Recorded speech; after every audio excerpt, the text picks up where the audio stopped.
amma barnoota keenya irratti kan kutaa olii jiran bultii adda irratti bu'aawwan tokko tokko argamaa jiru dhugaadha.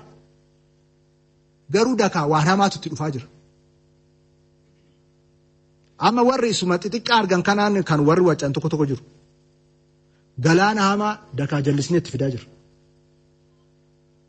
Galaana hiyyummaa Oromiyaa irraa fuudhee balleessu. Galaana dubartafummaa Oromiyaa irraa balleessu.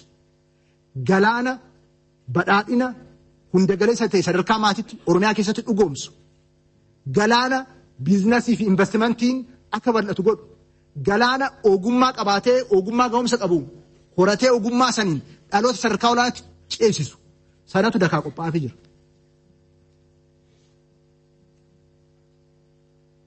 Barataa miiliyoona 12.5 siq Oromiyaa keessatti amma barachaa kan jiru.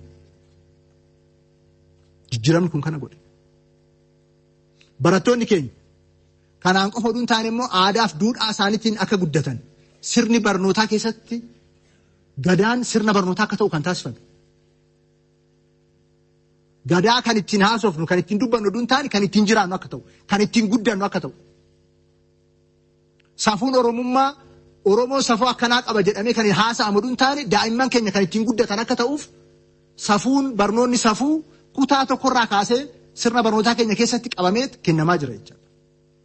Kanaaf dhaloonni dakaa dhufu kun dhaloota sirna gadaa dhaloota ijoollee gadaadhaan yaaddu ijoollee safuudhaan guddatte ijoollee immoo qolqarbii biizinasii qabdu rakkoo argitu hunda biizinasiitti jijjiirtu dhaweessummaadhaan gabbatte dhaloota harki isaa hiikame ogummaa qabu. Kanarra darbee immoo dhaloota teeknooloojii jilbeeffachiisu. Kana kan qopheessaa jiru. Kanarratti xiyyeeffatamee hojjetamaa kan jiru. Shaggar Institute of Technology keessatti kana kan godhamaa jiru. Barnootni tokko tokko sadarkaa Afrikaatti kennamaa hin jirredha achi keessatti kennamaa kan jiran. Namoota ga'umsa qaban addunyaa biraarraa lammiilee biyya keenyaa dammaqsuudhaan fiduudhaan. Jijjiiramni kun kana gochaa jira. Hojiin barnootaa garuu maaliin? Hojii dhaloota irratti hojjetama. Akkuma mana guddaa tokko fooqii guddaa tokko ijaaruudhaaf buurri guddaan tokko lafa keessatti kaawwamu hojiin amma hunaa hojjennu lafa keessa jira. Simintichis dhagaanis hundumtuu buura isaa irratti naqaa jirraam. Qoforamee dhumeeraa buuricha naqaa jirraam. Buurichi naqamee gaafa guutame rakkoon kitaabaa, rakkoon barsiisaa, rakkoon ga'umsa barsiisaa gaafa hiikamaa dhufe maatiin kanarratti dinagdeedhaan gaafa cimaa dhufe gamichi ol ba'a.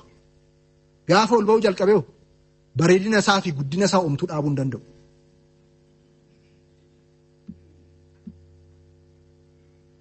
So diinni bu'uuraa uummata keenyaa hiyyummaaf dubartafummaan iddoo itti injifatamu iddoo biraa qopheessinaaf jechuudha.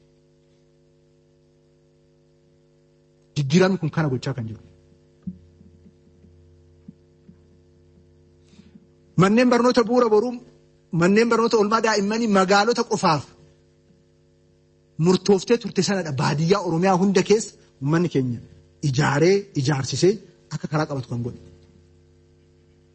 So hirmaannaan hundaatu sadarkaa dakaarraa jalqabee mirkanaa'aa jira. Rakkinichi cabiinsichi hamaa waan ta'eef yeroo tokkotti hiikkachuu hin danda'u. Garuu karaarra jira. Bara kana bara darbee ijoolleen qorsiisne warri kutaa barnoota bultii addaa ifa boruu keessatti barachaa turan bu'aa isaanii argine akka biyyaatti maal akka ta'e. Xinnoo waan xiqqoo mul'atteetti. Akka sila jedhe garuu galaanichi karaarra galee jira jechuudha. Gaafa uummanni keenya sabni keenya barnootaaf teeknooloojiidhaan sadarkaa barbaadamu ga'e iddoon taphaa keenya hin jijjiiramu. Sadarkaan gaggeessummaa keenya hin jijjiiramu. Sadarkaan bu'aa qabeessummaa dinagdee keenya hin jijjiiramu. Sadarkaan oomishtummaa keenya hin jijjiiramu. Dhaloonni yoo hin baranne ogummaa yoo hin qabaanne ga'umsa yoo hin qabaanne oomishtummaan guddachuu hin danda'u. Sadarkaa waan matee guddatee sadarkaa barbaadamutti guddachuu hin danda'u. Industirii sadarkaa barbaadamutti bal'isuudhaaf investimentii sadarkaa barbaadamutti bal'isuudhaaf qusannaan qabnu kun investimentii takka ce'u taasisuudhaaf Dhaweessummaan hin barbaachisa. Entrepreneurship hin barbaachisa. Qorqalbiin biizinaasaa hin barbaachisa. Ogummaan hin barbaachisa.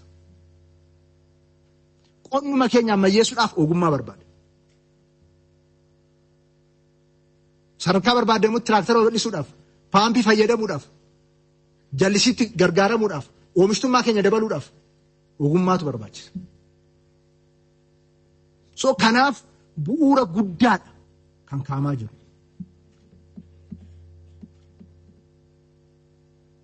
Dhaloonni kun injifannoo amma irra ga'u kana kan ga'eef amma ta'e waan barateef amma kanaan dura qophoofne geenye irraa kanaa olitti deemuu yoo barbaanne rakkoolee sila jenne sun hundumtuu bu'uuraan hiikamanii ce'umsa sadarkaa barbaadamutti akka dhufuu barbaanne hagasuma sana qophaa'uu qabna jecha.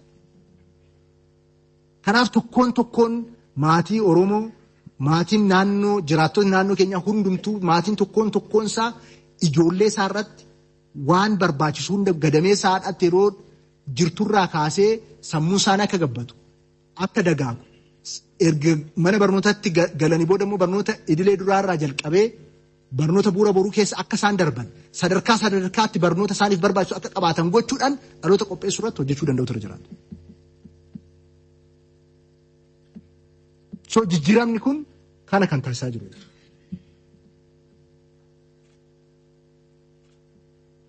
Isa akka sila kaase oromummaadhaan ijaaraa jirra jechaadha. Akka durii sana jette aduun taane sirna barnootaa keessa galchine. Gadaan, safuun, dhaweessummaan kana hundaan dhaloon ijaaraa qophaa'aa jira jechuudha. So warreen tokko jijjiirama kana xobbee irratti hambisanii saba kana xobbee irratti hambisuudhaaf tattaafachuu isaanii dogoggoran qaban isaan. Akkaataa nu itti ilaalluu fi akkaataa warri ishiin keenyaa jala hiriirtu itti deeman sana laaluudhaan kan qabnu malee humni faallaa keenya ta'e kun kanaan rifachuu isaanii dogoggora tokkoyyuu hin qabu. Nu garuu ijoollee jeneraal Taaddasaa Birruu waan taaneef kallattii itti deemnu hin beekne jechaadha barnootaan.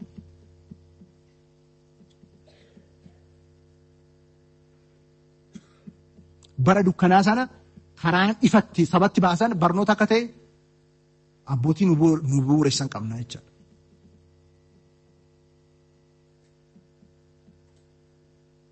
Inni sadaffaan sirna lama bu'uuraan ijaaruu qabnaa jenne tokko sirna ummataa sirna waloo kan sabaa kan aadaaf duudhaa ganamaa keenyarraa maddan haa ijaaruu jenne.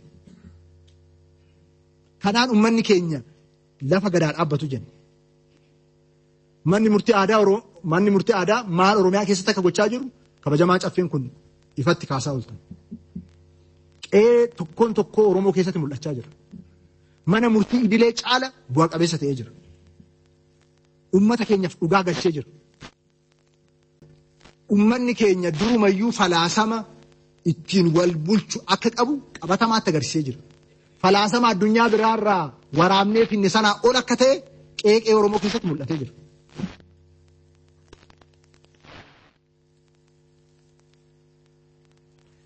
Lamaffaa sirna buusaa gonnofaati. Sirna buusaa gonnofaan Oromoo keessa ture. Deebisuu keenyaan kanaan dura Oromootti qamadii biyya biraatti safaramaa ture sun hafaa jira. Warri Oromoo deeggaramaa godhanii of harkatti qabachuu barbaadanii hin falmuuf buusaa gonnofaa irratti. Hojimaata isaa cimsuun, harcaansaa karaa qabsiisuun caalmata kan bu'a qabeessa gochuun hojjetamuu ture jira. Sirriitti hojjechuun nurra jira. Waggoottan darbe buusaa gonnofaa irratti hojii hojjetameen jijjiirama guddaadha kan dhufe Oromiyaa keessatti. Qabeenyi biiliyoonotaan horatamaa jira. Qonni qotamaa jira bal'inaan buusaa gonnofaadhaan. Shakkii tokko hin qabu waggoottan dhufan hojii hojjennuun buusaa gonnofaan dhaabbata guddaa Afrikaa ta'a. Shakkiin tokkoyyuu hin jiru. Maaliif wal gargaaruu beeka sabni keenya duudhaasaa ganamaati. Kanaaf rakkoo fe'oo dhufe aadaadhuma isaatiin wal gargaaree wal utubuu danda'a jecha. Kuni ijaaramuu isaatiin kanaan dura mallaqa guddaa mootummaan baasee gargaarsa nama kaan kadhannee fuula namaa biraa laallee kan itti deemaa ture sun qe'ee keenya keessatti falaasama jiruun furmaata gochaa jira uummanni keenya. Jijjiiramni kun kan hojjete. Tajaajila lammummaadhaan namni beekumsa dandeettii qabu, qabeenya qabu, yeroo qabu, misooma walootiif kan oolchaa jiruun Oromiyaa keessatti raajiitu hojjetamaa jira. Bajata mootummaadhaa ol humna waloodhaan hojjetamaa jira. Qabeenya uumamaa qofarratti dhaloota kanaafis dhaloota dhufuufis waanti hojjetamaa jiru raajiidha. Raajii tajaajilli lammummaa hojjetaa jiru. Manneen barnoota bu'uura boruu 20 ta'an kana otuu bajata mootummaatiin hojjenna jennee otuma mallaqa isaa qabaannee waggaa 3 keessatti milkeessuu hin dandeenye. Waggaa 3 keessattidha kan tajaajilli lammummaa milkeesse. Daandii suphuudhaan, bu'uura fayyaa ijaaruudhaan hunda karaa qabsiise.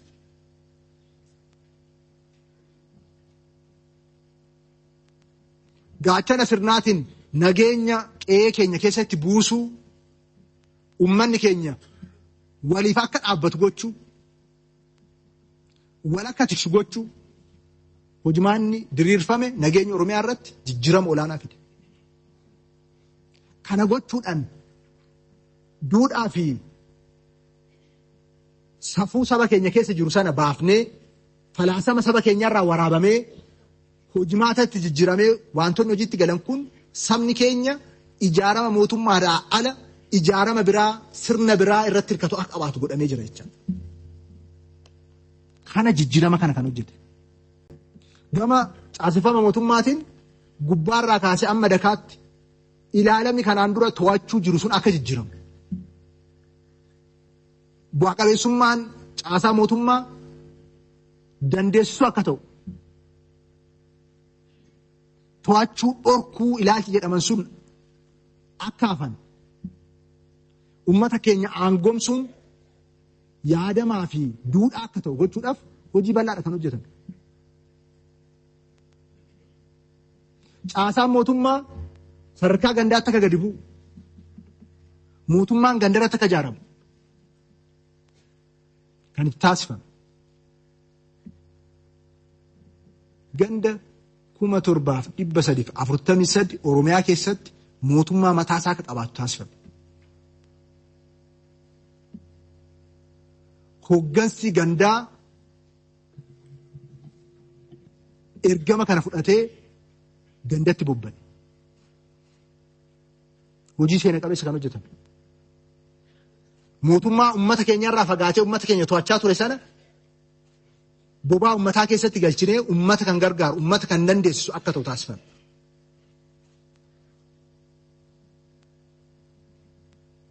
Humna raawwachiisummaa mootummaa naannoo keenyaa bu'uura irraan jijjiire kun. Uummanni keenya waajjira ijaaree mana ijaaree karaa qabsiisee galche. Kanaan maa inni kallattiin keenya tajaajila tokkoofiyyuu uummanni keenya aanaa fi godina deemuun qabudha. Tajaajilaaf namni naannoo godina aanaa deemuun qabu. Tajaajila tokkoofu. Tajaajilli hundumtuu gandatti dhufuu qaba. Tajaajilichi aanaa deemsa yoo ta'e hoggansa gandicha irra jiru aanaa deemee tajaajilicha fiduu kan qabu. Kanaaf uummata keenya irraa fageessinee wanti nuti to'annu hin jiru. Uummata keenyatti dhiyeessinee kan uummataa goonee bu'a qabeessa gochuun dura jiraata. Keessattuu hoggansi gandarratti ergama kana fudhatee Oromiyaa keessattuu gandoota tokko irratti karaa raajii jedhamuun hojimaata lafa qabsiisee hojjechaa jiruuf dinqisifannaa guddaan qaba. Dhugaatti isaan kun gootota ilmaan uummataati. Uummata isaanii tajaajiluudhaaf kutannoodhaan uummatatti siqanii uummatatti siquu qofa hin taane immoo isa immoo bu'a qabeessa gochuudhaaf kan hojjechaa jiran jechuudha. Kana sirna ijaarraa jennee kallattii keenya sun kan raawwatame. Keessattuu kabajamaa caffeen kun carra qabeessa. Seenaa Oromoo keessatti mootummaa gandaa kan ijaare kabajamaa caffee kana. Humnoota waloo sila kaafne sana hunda kan ijaare kabajamaa caffee kana. Injifannoo keessan bu'aa keessan. Ganna kana caala bu'aa qabeessa gochuu qabna eeyyen. Kana caala baadiyyaa keessatti iddoo hiyyummaan itti injifatamu caasaan kun akka godhu hoogganamuu qaba sirriidha. Garuu bu'uurri cimaan kaa'ameera. Kanaan booda humni Oromoo garboomfachuu barbaadu kana hunda diiguu qabaa jecha.